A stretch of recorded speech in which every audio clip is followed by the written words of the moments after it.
मानव समाचार, मानवता के हक में।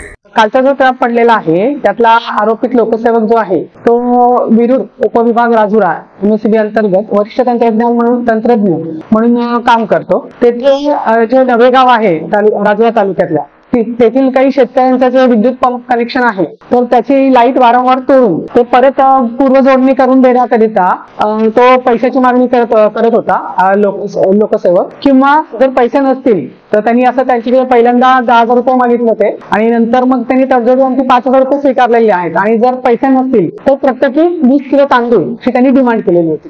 त्याच्यावरती काल आपण 5,000 रुपये स्वीकारताना त्याचा सापळा करून दिलेला।